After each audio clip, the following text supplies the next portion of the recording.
Panginoon, palayasin mo ang mga demonyo sa aming buhay.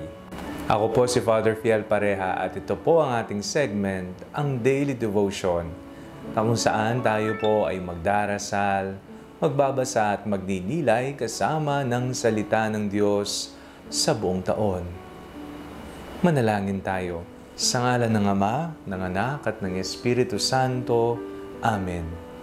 Halina, banal na Espiritu, liwanagan mo ang aming puso at isip nang maunawaan at maisabuhay namin ang iyong salita. Amen. Our Bible passage for today is from the Gospel of St. Mark chapter 1, verses 21 to 28, and I read it for you. They went to Capernaum, and when the Sabbath came, he entered the synagogue and taught.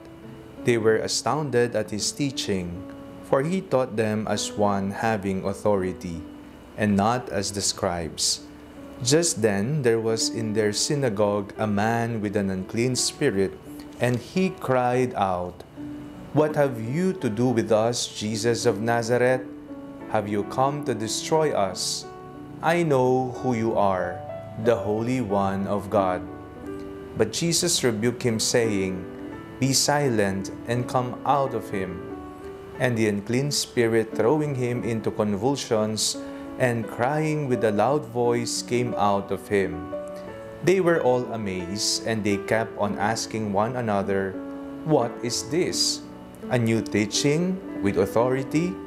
He commands even the unclean spirits, and they obey him."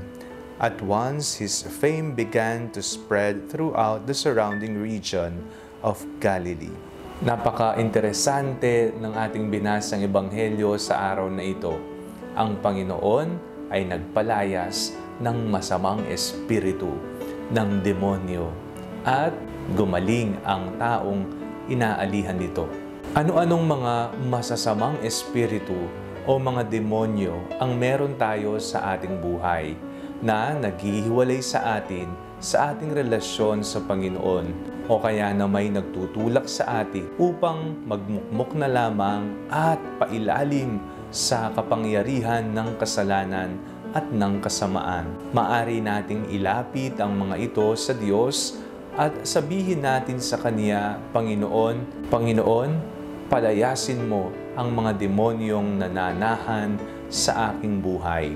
Ang Panginoong Jesucristo, batay na rin sa ating binasang ebanghelyo, ay mayroong otoridad, napakamakapangyarihan ng kanyang salita. Kaya maging ang mga masasamang espiritu, maging ang kalaban, ang demonyo, ay nakikinig sa kanya. Walang makahihigit kay Jesus sa kanyang salitang nagbibigay ng buhay sa ating lahat. Maaari din tayong magkaroon ng otoridad upang mapalayas ang mga anumang demonyo sa ating buhay. Maging bukas sa kalooban ng Diyos.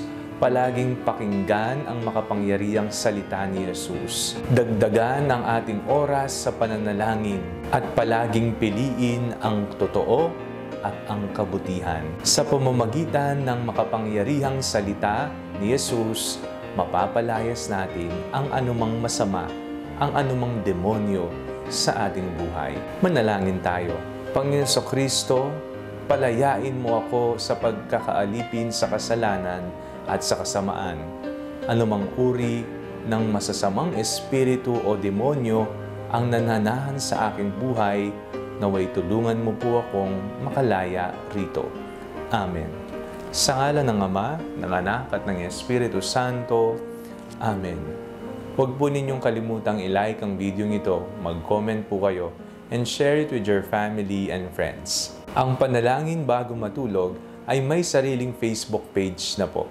Huwag niyo pong kakalimutang mag-like at mag-follow dito, and do not forget to subscribe to our YouTube channel. I-click niyo lamang po ang link na nasa description ng video ito, o kaya naman po just search Father Fiel Pareha. God bless you po.